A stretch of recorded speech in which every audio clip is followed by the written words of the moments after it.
Film ഗാരേജിലേക്ക് ഇവർക്കും സ്വാഗതം.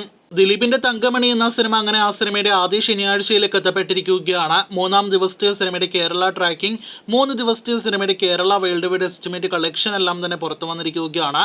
രതീഷ് രഘുനന്ദന്റെ സംവിധാനത്തിൽ തിയേറ്ററുകളിലേക്ക് എത്തിയ നമ്മുടെ കേരളത്തിലെ കട്ടപ്പനയ്ക്ക് അടുത്തുള്ള തങ്കമണിയിൽ നടന്ന ഒരു യഥാർത്ഥ സംഭവത്തെ ആസ്പദമാക്കി പോലീസിന്റെ നരനായാട്ട് പ്രമേയമാക്കി തിയേറ്ററുകളിലേക്ക് എത്തി ആദ്യ ദിവസം തന്നെ പ്രേക്ഷകരെ നിരാശപ്പെടുത്തിയ സിനിമയാണല്ലോ തങ്കമണി. സിനിമയുടെ 3-ാം ദിവസം കേരള കളക്ഷനിൽ ഒരു തരത്തിലും കുതിപ്പില്ല എന്നാണ് ശനിയാഴ്ചയായിട്ട് പോലും പ്രേക്ഷകരെ അറിയിക്കാനായിട്ടുള്ളത്.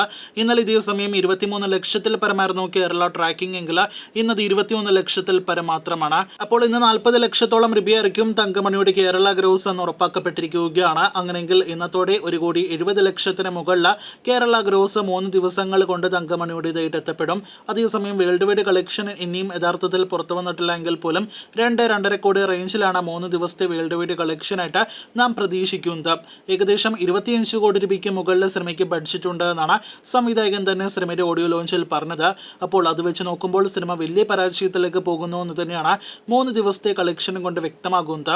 ആദ്യ ദിവസം നല്ല രീതിയിൽ സിനിമയ്ക്ക് PR വർക്കും അതോടൊപ്പം തന്നെ PR കമന്റുകളെല്ലാം തന്നെ പല സോഷ്യൽ മീഡിയ പേജുകളിലും നിറഞ്ഞു നിന്നിരുന്നു. പക്ഷേ ആ PR ഒന്നും തന്നെ ഒരു തരത്തിലും സിനിമയ്ക്ക് ഗുണം ചെയ്തിട്ടില്ല എന്നാണ് ബോക്സ് ഓഫീസ് കളക്ഷന്റെ കാര്യത്തിലും ഒപ്പം തന്നെ ബുക്കിംഗ് സ്റ്റാറ്റസ് നോക്കുമ്പോഴും നമുക്ക് മനസ്സിലാക്കാനായിട്ട് കഴിഞ്ഞിരിക്കുന്നത്. സംവിധായകൻ ഉൾപ്പെടെ നല്ലൊരു ക്രൂവിന്റെ മുമ്പിലേക്ക് ഈ ഒരു കണ്ടന്റ് എത്തിയിരുന്നെങ്കിൽ ഒരുപക്ഷെ ഇതിനേക്കാൾ ഭംഗിയാകുമായിരുന്നു തങ്കമണി എന്നാണ് നമ്മുടെ ഒരു നിരീക്ഷണം. എന്തായാലും തങ്കമണിക്ക് നാളെ ഞായറാഴ്ച കൂടി വളരെ പ്രധാനപ്പെട്ട ദിവസമാണ്. ദിലീപ് സിനിമയ്ക്ക് നാളെ കളക്ഷനിൽ എന്തെങ്കിലും വർധന ഉണ്ടോ എന്ന് അറിയാനായിട്ട് പ്രേക്ഷകർ കാത്തിരിക്കൂ.